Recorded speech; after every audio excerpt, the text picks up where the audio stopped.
நம்ம வறுத்து வச்சுருந்த பொடி அதையும் நாங்கள் பொடி பண்ணி வச்சுருக்கோம்.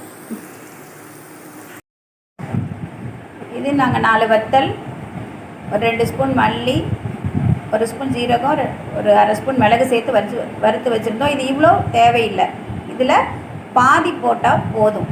இன்னொரு நாள் மட்டன் சுக்காவோ இல்லை காளான் சுக்கா வைக்கும்போது, சிக்கன் வைக்கும்போது கூட இதை சேர்த்துக்கலாம். நம்ம பாதியை எடுத்து வச்சுட்டு மீதி பாதியை இதில் சேர்த்தாச்சு.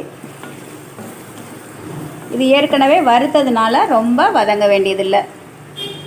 உப்பு கல் உப்புனாலும் போட்டுக்கோங்க, தூள் உப்புனாலும் போட்டுக்கோங்க. முதல்ல கம்மியாக போட்டுக்கோங்க. அப்புறம் கொஞ்சம் தண்ணி ஊற்றி வேகும்போது டேஸ்ட் பாருங்கள். காரம் கரெக்டாக இருக்கும்.